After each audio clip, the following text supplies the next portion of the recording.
नमस्कार, स्वागत है आप सभी का फिर से एक बार हमारे चैनल पर। लास्ट सेशन में हमने देखा कि कैसे हम किसी मैट्रिक्स की स्क्वायर मैट्रिक्स के लिए आइगन वैल्यूज और आइगन वेक्टर्स को फाइंड आउट करते हैं। उसी सीक्वेंस में आगे बढ़ते हुए आज हम कवर करने जा रहे हैं उस पे बेस्ड एक न्यूमेरिकल। लास्ट सेशन में हमने इसका कंसेप्ट और प्रॉपर्टीज देखा था, आज लेते हैं numerical. Find the eigen values and eigen vectors of the square matrix A which is 2 2 1 1 3 1 1 2 2। अब देखिए किसी मैट्रिक्स के लिए स्क्वायर मैट्रिक्स के लिए eigen values and eigen vectors निकालने का तो सबसे पहले हमें क्या करना होगा, आइगन वैल्यूज निकालना होगा। उन आइगन वैल्यूज पर बेस्ड हमको फिर आइगन वेक्टर्स की वैल्यू को फाइंड आउट करना होता है। अब आइगन वैल्यू का मतलब कैरेक्टरिस्टिक वैल्यू भी होता है, तो किसी मैट्रिक्स के लिए कैरेक्टरिस्टिक रूट या आइगन वैल्यूज को फाइंड आउट करने के लिए सबसे पहले हमें उस मैट्रिक्स का कैरेक्टरिस्टिक इक्वेशन फाइंड आउट करना होता है। और हम जानते हैं कि द कैरेक्टरिस्टिक इक्वेशन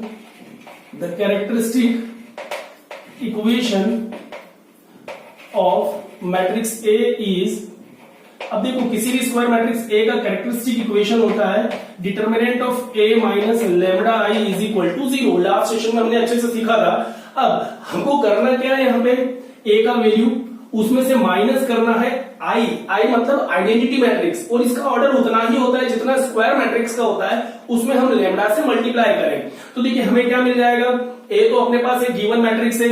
अब आयोटा आई का मतलब क्या हो जाएगा, आइडेंटिटी मैट्रिक्स, इसका ऑर्डर भी उतना ही होगा जितना कि दिए गए मैट्रिक्स का स्क्वायर है। तो ये हो जाएगा 1 0 0 0 1 0 0 0 1, क्योंकि गिवन मैट्रिक्स जो है वो 3/3 का है, तो आइडेंटिटी मैट्रिक्स भी 3/3 का होगा। प्रॉपर्टीज से जानते हैं कि किन्हीं दो मैट्रिक्स का सब्सट्रैक्शन या एडिशन तभी पॉसिबल है जब उनका ऑर्डर सेम होता है। लास्ट सेशन में हमने खूब अच्छे से जिक्र किया था। अब इस आयोटा में आई में हम किससे मल्टीप्लाई कर दें, लेमडा से। अब देखो यहाँ पे यदि मैं लेमडा से मल्टीप्लाई कर दूं, जहां लेमडा कोई एक नंबर होता है, हम जानते हैं कि आइगन वैल्यू जो है वो न्यूमेरिकल वैल्यू को रिप्रेजेंट करता है, तो आइगन वैल्यू लेमडा जो है वो एक नंबर है। अब इस नंबर का यदि मैं मैट्रिक्स में मल्टीप्लिकेशन करूंगा तो जितने भी नंबर्स हैं उन सभी में लेमडा से मल्टीप्लिकेशन होगा।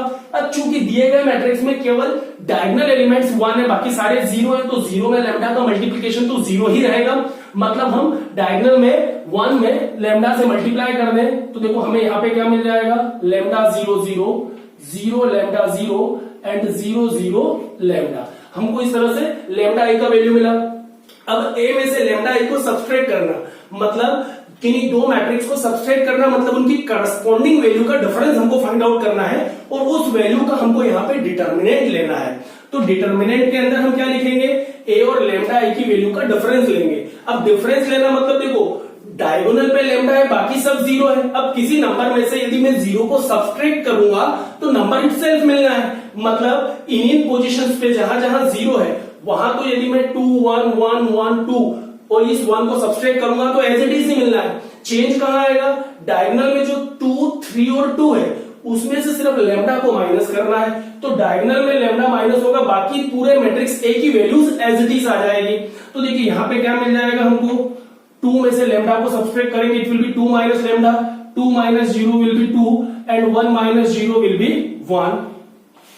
देन इसके बाद बात करें सेकेंड रो की, तो 1 minus 0 will be 1, 3 minus lambda it will be 3 minus lambda and 1 minus 0 will be 1, and then 1 minus 0 will be 1, 2 minus 0 will be 2 and 2 minus lambda, और इसका डिटर्मिनेंट जो है वो 0 के इक्वल होता है। तो इस प्रकार कैरेक्टरिस्टिक इक्वेशन की हेल्प से हम लेमडा का वैल्यू हमेशा फाइंड आउट करते हैं, और ये जो लेमडा का वैल्यू होगा that will be the eigen value of the given matrix A, और उन आइगन वैल्यूज लेमडा की वैल्यूज के करस्पॉन्डिंगली हम दिए गए स्क्वायर मैट्रिक्स के लिए आइगन वेक्टर्स को भी फाइंड आउट करेंगे। आज के इस पूरे सेशन में हम बहुत अच्छे से ये सीखने का समझने का प्रयास करेंगे कि कैसे आइगन वैल्यूज और आइगन वेक्टर्स को फाइंड आउट किया जाता है। अब देखिए डिटर्मिनेंट को ओपन करना हम सभी को आता है, किसी भी एक रो या एक कॉलम से हम ओपन कर सकते हैं, किसी भी सेल वैल्यू के करस्पॉन्डिंग हम इसको ओपन कर सकते हैं। अब जनरली हम लोग क्या करते आए अभी तक कि डिटर्मिनेंट जब हम सॉल्व करते हैं तो कहीं ना कहीं 0 बनाने की प्रोसेस करते थे ताकि हमारी वैल्यूज जो है वो आसानी से सॉल्व हो जाए। बट चूंकि यहां हमारा एम तो लेमडा का वैल्यू निकालना है, तो ज्यादा सिंप्लीफाई न करते हुए डायरेक्टली हम लेमडा की इक्वेशन की तरफ चलें, और वो इक्वेशन जो है फिर हम आसानी से सॉल्व कर देंगे। अब यहाँ चूंकि मैट्रिक्स हमारे पास 3/3 का होता है, तो 3/3 के मैट्रिक्स में हमेशा हमें एक चीज को ध्यान रखना होता है कि यहाँ पे जो लेमडा का इक्वेशन आएगा वो क्यूबिक इक्वेशन जनरेट होगा। यदि स्क्वायर मैट्रिक्स 2x2 का होता तो लैम्डा का जो इक्वेशन होता वो एक क्वाड्रेटिक इक्वेशन होता। यहाँ पे 3x3 के केस में क्यूबिक इक्वेशन जनरेट होगा। उस क्यूबिक इक्वेशन को हम लैम्डा के लिए सॉल्व करेंगे, लैम्डा की वैल्यूज निकालेंगे और वही लैम्डा की वैल्यू हमारे लिए आइगन वैल्यू कहलाएगी। अब चूंकि इसको हम सिंप्लीफाई करें तो देखिए क्या मिल जाएगा हमको।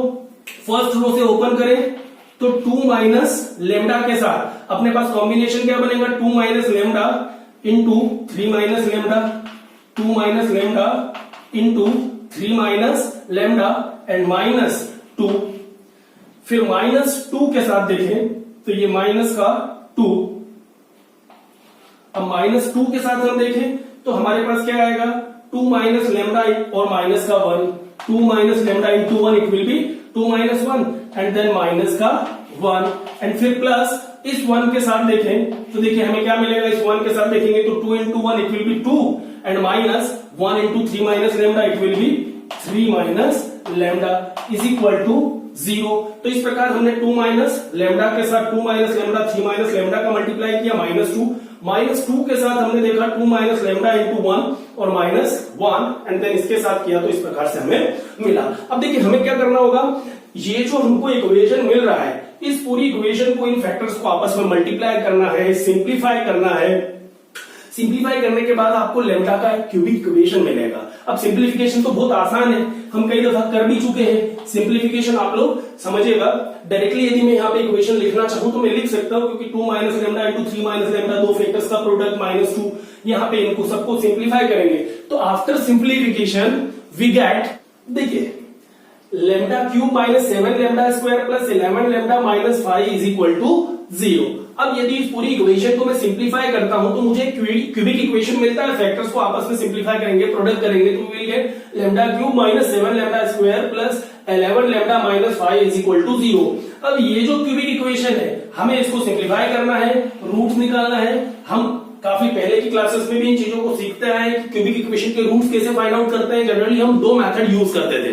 पहला मेथड होता था एक तो हीट एंड ट्रायल और दूसरा होता था कि बीच की टर्म्स को हम स्प्लिट करते थे और कहीं ना कहीं फैक्टराइजेशन की तरफ बढ़ते थे। बीच की टर्म को हम स्प्लिट करके गुणनखंड करने की कोशिश करते थे, फैक्टराइजेशन की तरफ जाते थे। अब यहाँ जो आपको कन्वीनियंट लगे, हमारा पर्पस है लेमडा का वैल्यू निकालना, वो कैसे भी निकालो, either by splitting the middle term और हीट एंड ट्रायल मेथड। अब देखिए यहाँ पे चूंकि मैं हमेशा यही सजेस्ट करता हूं कि आप हमेशा हीट एंड ट्रायल मेथड की तरफ चले, क्योंकि जनरली हमारे पास एक ऐसी आइडेंटिटी बनती है, एक ऐसी क्यूबिक इक्वेशन जनरेट होती है कि लेमडा इज इक्वल टू 0 या 1 या 2 रखने पे जनरली एक न एक रूट तो वहां हिट हो ही जाता है। अब देखिए जैसे यहाँ पे मैं लेमडा की प्लेस पे 1 रखूंगा तो 1 माइनस 7 प्लस 11 माइनस 5, तो 1 प्लस 11 और 12 माइनस 7 माइनस 5 वो माइनस 12, तो 12 माइनस 12 इट विल बी 0। मतलब लेमडा इज इक्वल टू 1 वो वैल्यू है जो इस इक्वेशन को सेटिस्फाई करता है।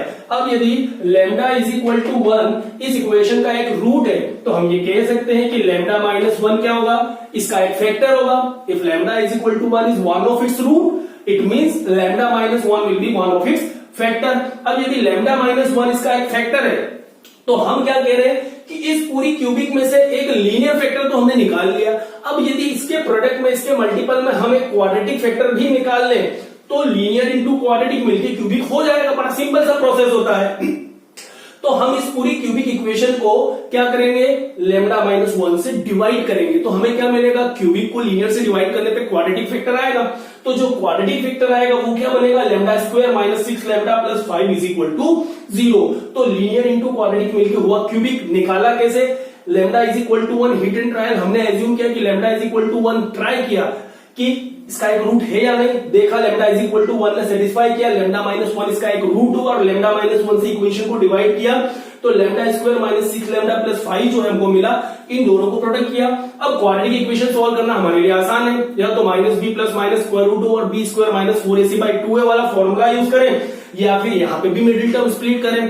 तो देखिए यहाँ मिडिल टर्म स्प्लिट हो रहा है, माइनस 6 से 5 है तो माइनस 5 और माइनस 1 आप ले सकते हैं। तो lambda square minus 5 lambda minus lambda plus 5 factorize करेंगे तो लैम्डा माइनस 1 लैम्डा माइनस 5 आएगा। मतलब हमने क्या देखा, लैम्डा माइनस 1 तो था, lambda minus 1 into lambda minus 5 फिर निकला। मतलब इस क्यूबिक इक्वेशन को यदि मैं फैक्टराइज करूं तो will have 3 factors, lambda minus 1 lambda minus 1 and lambda minus 5 is equal to 0। अब हर एक फैक्टर को यदि हम 0 से इक्वेट करें तो देखिए लैम्डा का वैल्यू क्या आया, lambda minus 1 is equal to 0 हुआ तो लैम्डा 1 हुआ, यहां पे भी लैम्डा 1 हुआ, और यहां पे यदि हम बात करें तो लैम्डा का वैल्यू हुआ 5। तो ये जो हमने लैम्डा की 3 वैल्यूज निकाली है, ये लैम्डा की 3 वैल्यूज ही हमारे पास क्या होंगी, these are the required eigen values of matrix A.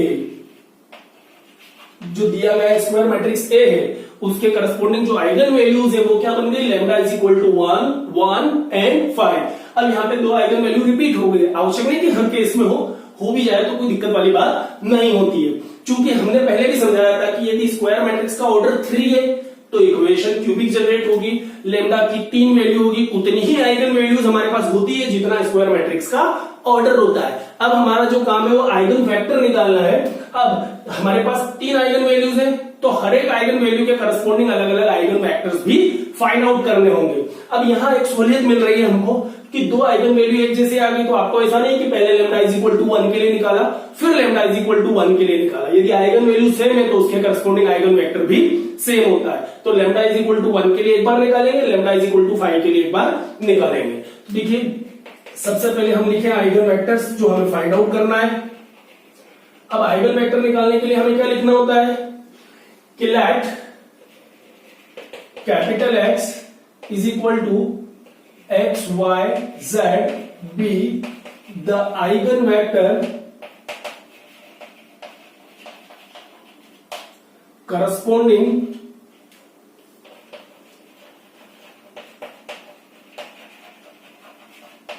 to the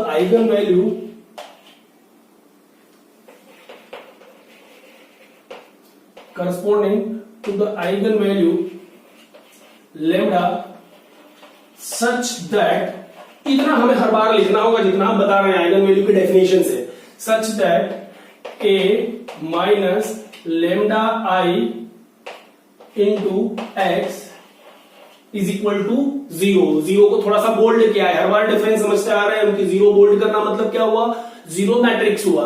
तो देखिए हर बार इतना हमको आइगन वेक्टर का डेफिनेशन लिखना होगा कि आइगन वेक्टर निकालना है तो सबसे पहले हम डिफाइन करें कि मान लो कैपिटल X जो है वो एक्स वाई जेड एक कॉलम मैट्रिक्स के फॉर्म में होता है। लास्ट सेशन में हमने समझा था कि ये किसी आइगन वैल्यू लैम्डा के करस्पॉन्डिंग एक आइगन वेक्टर होता है कब, यदि ये कंडीशन सेटिस्फाई हो जाए। हमने लास्ट सेशन में देखा था Ax is equal to lambda X, तो A minus lambda into X is equal to 0। A matrix I matrix, तो ए और लैम्डा आई का डिफरेंस करेंगे तो एक मैट्रिक्स, और matrix into capital x is again column matrix. तो मैट्रिक्स वैल्यू हमेशा मैट्रिक्स के इक्वल होती है। यहां डिटर्मिनेंट था तो डिटर्मिनेंट हमेशा न्यूमेरिक वैल्यू होता है तो नंबर के बराबर होता है। मैट्रिक्स हमेशा मैट्रिक्स के इक्वल होता है। तो ये जो 0 है ये मैट्रिक्स को रिप्रेजेंट करता है। अब इस मैट्रिक्स का ऑर्डर क्या होगा, जितना एलएचएस का ऑर्डर होगा, क्योंकि सेम ऑर्डर के मैट्रिक्स ही हमेशा इक्वल होते हैं, हम जानते हैं। अब चूंकि यहां अपन सबसे पहला आइगन वैल्यू ले लें फर्स्ट केस में कि जब लैम्डा का वैल्यू क्या हो जाए 1 हो जाए। तो देखिए सबसे पहले ये भी लिखने से पहले आप a minus lambda into x का वैल्यू रखो यहाँ पे।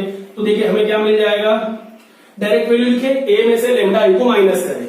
तो a में से लैम्डा आई को माइनस किया था तो डिटर्मिनेंट ये था। अब इस डिटर्मिनेंट की बजाय हमें क्या चाहिए, मैट्रिक्स चाहिए। तो इस पूरी वैल्यू को हम मैट्रिक्स के फॉर्म में लिखे तो it will be 2 minus lambda 2 1 1 3 minus lambda then 1 1 2 and then 2 minus lambda। ठीक, तो ये a माइनस लेमडा आई का वैल्यू हुआ, a matrix lambda I matrix a minus lambda आई। अब इंटू x, और x का वैल्यू भी हमारे पास है x y z। अब इज इक्वल टू हमारे पास क्या आ रहा है 0। अब देखो 0 का ऑर्डर देखना है तो ऑर्डर देख हम देख सकते हैं ये 3/3 का मैट्रिक्स है, ये 3/1 का मैट्रिक्स है। तो दो मैट्रिक्स को मल्टीप्लाई कब कर सकते हैं, जब पहले के कॉलम दूसरे के नंबर ऑफ रो के इक्वल हो। और जो रिजल्टेंट मैट्रिक्स है उसका ऑर्डर क्या होगा, पहले के रो दूसरे के कॉलम, इट मींस 3/1 का। तो इसका ऑर्डर होगा 3/1 का, और 3/1 का मतलब ये हुआ कि 0 0 0। इस प्रकार से हम इसको लिख सकते हैं। ये भी तय कर सकते हैं कि इसका ऑर्डर क्या होगा। ठीक है, अब चूंकि यहां पे लेमडा की अलग अलग वैल्यू के लिए अब आपको इक्वेशन सिंप्लीफाई करनी होगी। अब लेमडा की प्लेस पे यदि हम 1 रखेंगे तो लेमडा इज इक्वल टू 1 के करस्पॉन्डिंग यहां से जो एक्स वाई जेड का वैल्यू आएगा वही हमारा रिक्वायर्ड आइगन वेक्टर होगा। फिर लेमडा की जगह 5 रखेंगे, लेमडा की जगह 5 रखने पे सिंप्लीफाई करेंगे, जो एक्स वाई जेड का वैल्यू आएगा वही हमारा required eigen vector corresponding to lambda is equal to 5 होगा। तो केस नंबर फर्स्ट हम ले लेते हैं। यहाँ पे केस नंबर फर्स्ट में हम ये देखें कि when lambda is equal to 1। अब देखिए जब लेमडा की जगह हम 1 रखेंगे तो देखिए यहाँ पे 2 माइनस 1 हुआ, तो 1 2 1। अब 1 यहाँ पे 3 माइनस लेमडा, अब लेमडा की जगह 1 लेंगे तो 3 माइनस 1 अगेन 2। फिर यहाँ पे हम 1 लिखे, then 1 2 and 2 minus lambda, again lambda की प्लेस पे 1 रखें तो it will be 1 into X Y Z is equal to 0 0 0। अब देखिए ये जो फॉर्म आपको देखने को मिल रहा है ये फॉर्म कैसा दिख रहा है, इसके पहले हमने कंसिस्टेंसी पढ़ा था, बहुत अच्छे से सीखा था। इसको देखा जाए तो ये है x is equal to b, किसी system of simultaneous linear equation का मैट्रिक्स फॉर्म नजर आ रहा है हमको, जहां a कोफिशिएंट मैट्रिक्स होता है, x जो है वो कॉलम मैट्रिक्स ऑफ वेरिएबल्स होता है जिसको हमें फाइंड आउट करना होता है, और b राइट साइड का कॉलम मैट्रिक्स होता है कांस्टेंट्स का। तो बिल्कुल हम चाहे तो इसको साइमल्टेनियस लीनियर इक्वेशन के सिस्टम के फॉर्म में भी लिख सकते हैं। किस प्रकार से 1 into X plus 2 into Y plus 1 into Z is equal to 0, 1 into X plus 2 into Y plus 1 into Z is equal to 0, 1 into X plus 2 into Y plus 1 into Z is equal to 0। तो इस प्रकार हम चाहें तो system of simultaneous linear equation में लिखें और किसी सिस्टम की कंसिस्टेंसी सॉल्व करके एक्स वाई जेड निकालना हमारे लिए काफी आसान होता है, हमने खुद पहले से अच्छे से सीखा है।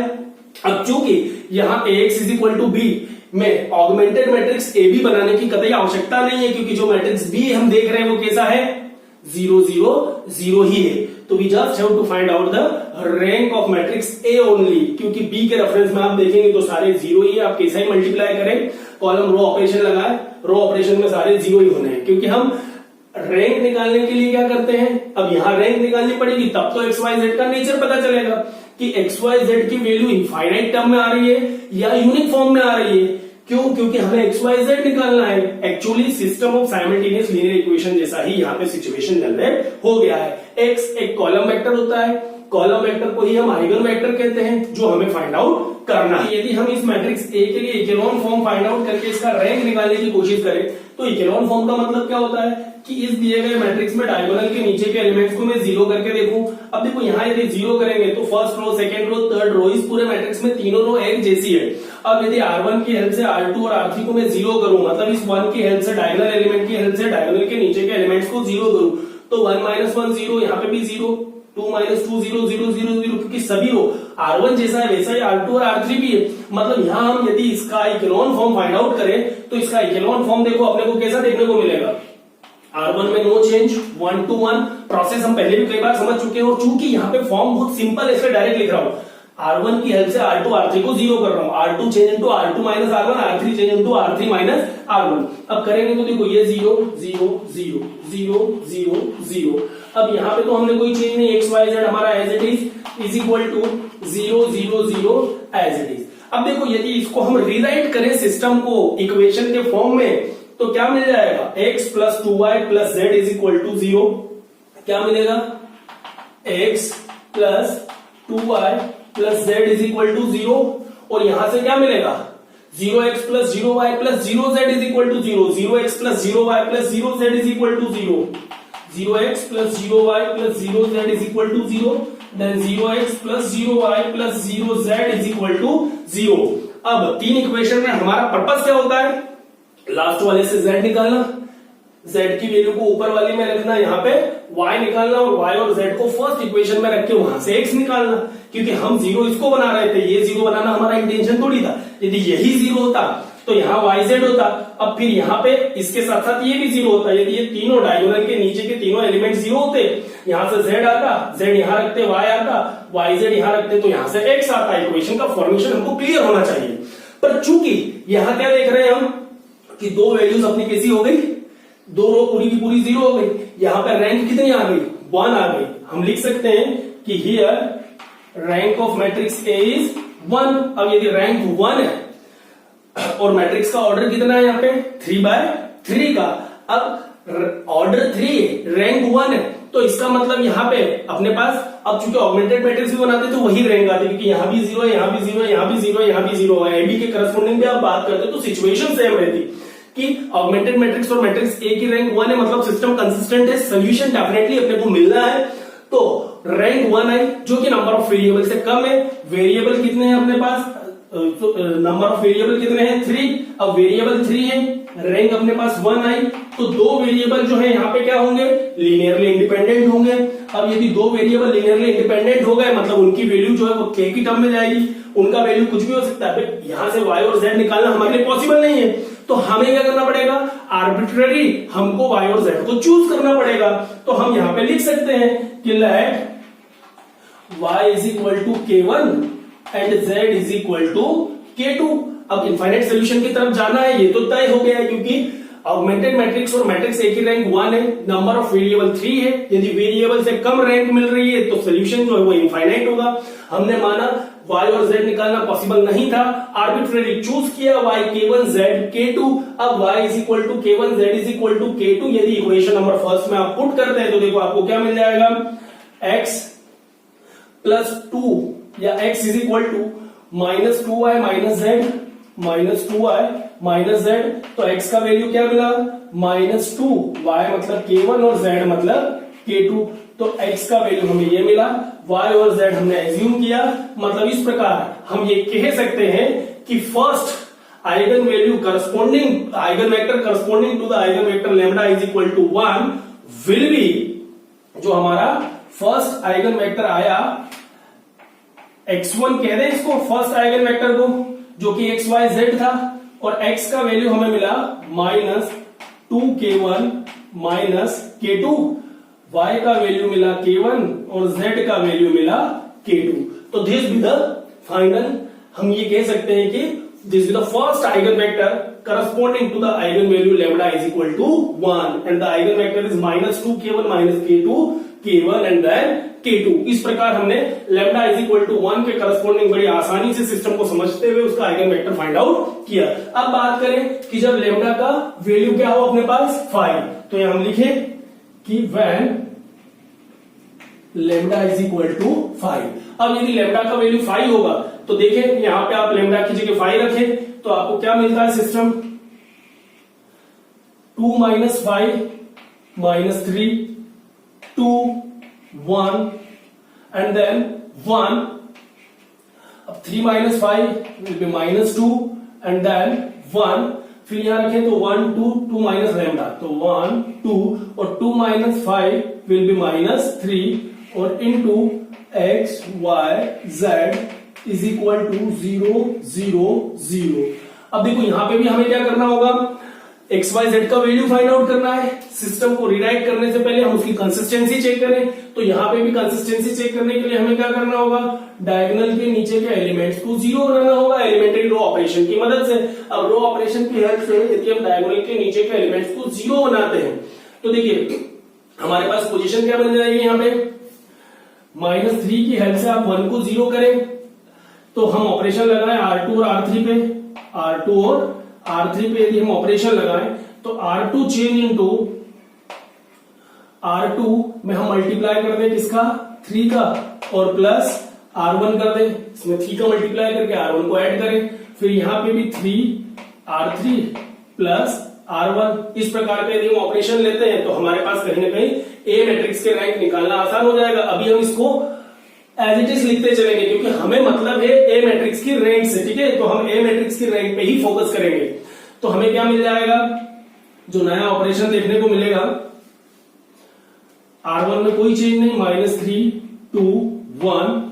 R2 में हमने जरूर चेंज किया है, 3 R2 प्लस R1, तो R2 में 3 का मल्टीप्लाई करो पहले तो क्या मिलेगा हमें, 3 का मल्टीप्लाई किया तो -6, 3 का मल्टीप्लाई किया तो 3, फिर R1 एज इट इज मतलब -3 2 1। अब इन दोनों को हम ऐड करें तो देखो क्या मिलेगा, 3 - 3 0, -6 + 2 -4 एंड 3 + 1, ये भी हमारे पास आया 4, दोनों को ऐड करने पे आया हमारे पास 0 -4 4।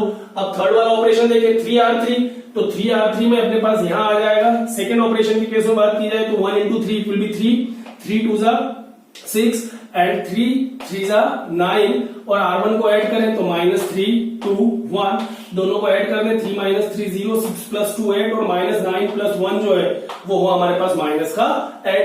तो यहां हमारे पास आया 0 8 -8। अब देखिए यहां पे हम चाहें तो R2 जो है उसको 4 से डिवाइड कर दे, R3 को हम किससे डिवाइड कर दे 8 से। अब मैं डायरेक्टली कर रहा हूं, यहाँ पे 4 से डिवाइड करेंगे तो 0 डिवाइडेड बाय 4 0, और -4 डिवाइडेड बाय 4 1, 4 डिवाइडेड बाय 4 1। अब यहाँ पे 8 से डिवाइड कर दे तो 8 डिवाइडेड बाय 8 1, और -8 डिवाइडेड बाय 8 -1। इस प्रकार से हमने इसको और ज्यादा सिंप्लीफाई कर लिया। अब फिर डायगोनल की तरफ चले, देखें क्या डायगोनल के नीचे के एलिमेंट्स 0 हुए, क्योंकि देखो यहाँ पे एक चीज ध्यान रखना है, आइगन वेक्टर मतलब आपको XYZ ही निकालना है। XYZ मतलब हम कंसिस्टेंसी की तरफ जा रहे हैं, हमने उसको फॉर्मेशन वैसा दिया है यहाँ पे। तो अब देखो सेकेंड डायगोनल एलिमेंट -1, इसकी मदद से इस 1 को 0 करें तो यहाँ पे ऑपरेशन क्या लग जाएगा अपने पास, ये एलिमेंट जिसको 0 होना है क्योंकि R3 में आ रहा है, तो R3 change into R3 plus R2। इस -1 की हेल्प से 1 को 0 करना है, ऑपरेशन क्लियर है।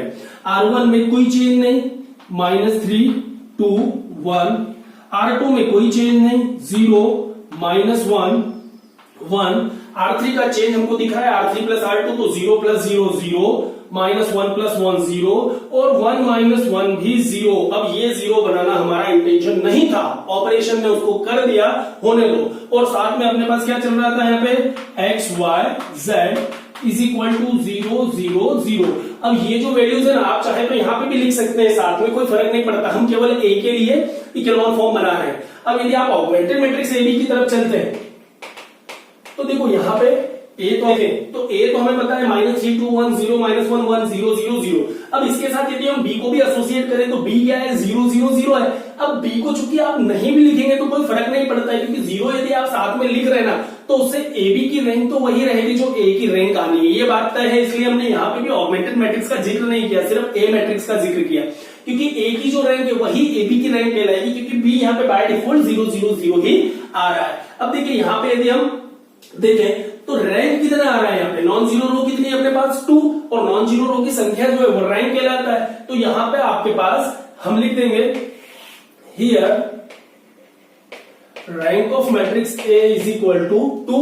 अब ऑगमेंटेड मैट्रिक्स की रैंक भी 2 ही कहलाएगी, क्योंकि यहाँ पे तो 0 है, A की रैंक भी अपने पास 2 आई, और नंबर ऑफ वेरिएबल कितने हैं 3।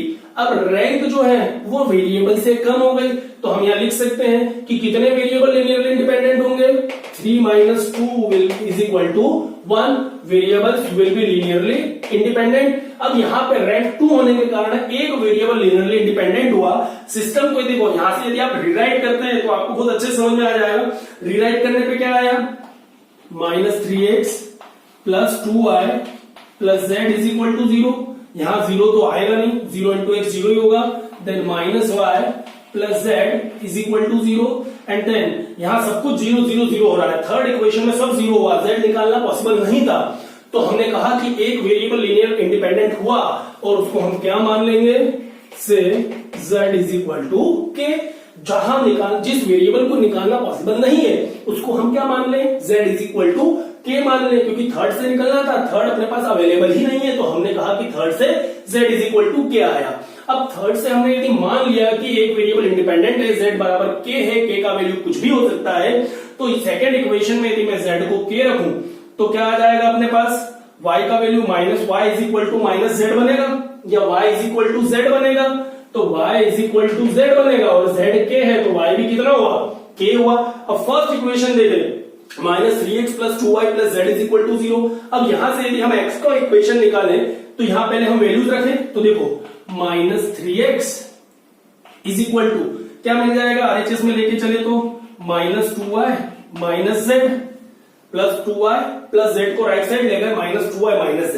अब y और z की प्लेस पे k रखें तो देखो क्या मिल जाएगा, -3x = -2k it will B -3k। -3 से -3 कैंसिल हुआ तो x का वैल्यू कितना आया, यहाँ पे k आया। मतलब हम ये कह सकते हैं कि eigen value lambda is equal to 5 के करस्पॉन्डिंग जो सेकेंड आइगन वेक्टर हमारा आया एक्स वाई जेड, उसका वैल्यू कितना आया यहाँ पे के।